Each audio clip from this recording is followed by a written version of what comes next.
Hey, what's up guys? Sebastian Castillo here. The rain just stopped and I felt like making a video. And I feel like this topic is super important, especially nowadays in 2022, when it comes to having quality relationships, right? You should always be able to be yourself in your relationships. People say that all the time. Be yourself. But what does that really mean? For me, one way I interpret that is you don't have to stifle your thoughts and stifle your personality. What do I mean by that?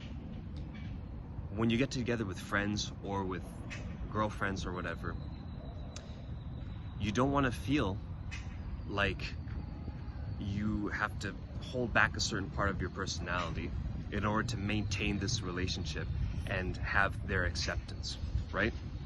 Because ideally, you want to have friends and you want to have girls in your life who know the good and the bad about you, but still accept you, right? Because otherwise, if you're only ever showing the good, right? And then at some point, inevitably, the bad will come out, right? It could be during a stressful situation. In fact, stressful situations can be a blessing in disguise because that's when you see a different side of a person who may have been trying to conceal that, right? Especially when it comes to dealing with money or an emergency, right? When you need someone to pick you up, right? And usually you can get around just fine, but you need a solid favor done for you in that moment, right? And you're a little bit vulnerable, right? This is just an example I'm coming up with off the top of my head. But at least this is what I feel is valuable, right? Because if you spend your entire life hanging out with friends and going out with girls who you really have to stifle yourself and you can't be yourself with, then I feel like that's kind of a waste. But maybe that's just me, because a lot of people these days, the clothes they wear, the music they listen to, the way that they speak, right? The kind of lifestyle that they live, they may not even be aware that all of those things have been done because they wanted to get the acceptance of certain people. And if they weren't doing those things, then they wouldn't get it. Try to understand, it's not like working out, right? Working out is something super beneficial for you, right? And it is true that a lot of guys will start working out because they want to get respect from women, or they want to get respect from other men. Or if you start working out in high school or something, you might even start because you don't want to get bullied. That was me. I was skinny as a twig, and a lot of people hated me in high school.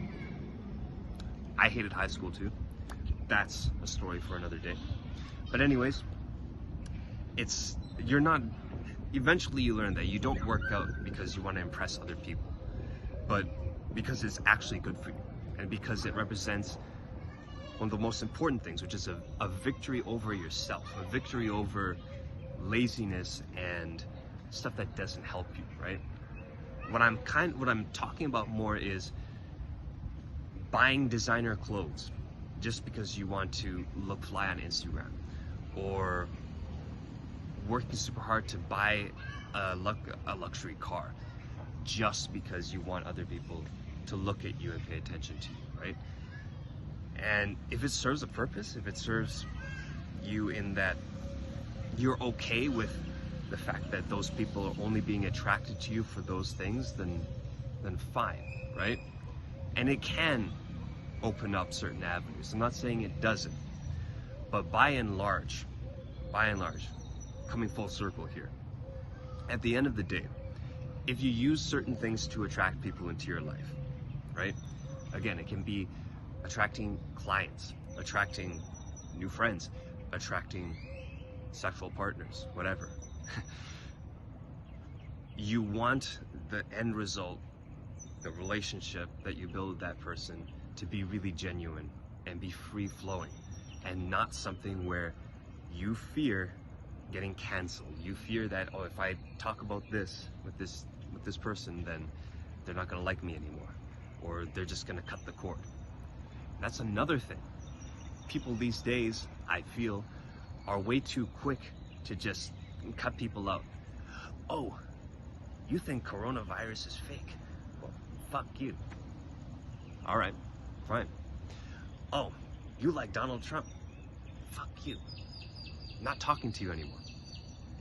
Okay, right? It's kind of sad that things are so divisive and polarizing, but on the other hand, it can be beneficial because you can meet a lot of people who are very much on the same wavelength and think in the same way as you. But anyways, guys, I don't want to make this video too long. I think you got the point. If you find yourself in a relationship right now where you do feel like you can't really be yourself, like you feel stifled, like you feel like you have to like certain things in order to have anything in common with this person, going out and drinking alcohol is a huge one, right? I'm sure if you really think about it, a lot of people that you've met who drink and who you get together with and you just drink with them, you don't have much else to say when you're not drunk, I think you'll understand, right? You've probably been in that situation. You probably know someone in that situation. But yeah, anyways, guys, give me a like, give me a comment, just let me know what you think. I really feel like sharing these kinds of thoughts is gonna help a lot of people, because I know a big problem that I used to have was that I thought a lot of these things, but I couldn't articulate them. And now I feel like since my writing has improved so much and my speaking ability has improved, I'm able to articulate these ideas so much more, crystallize them, materialize them, and then show other people that this might be something worth looking at, right? So, have a great day.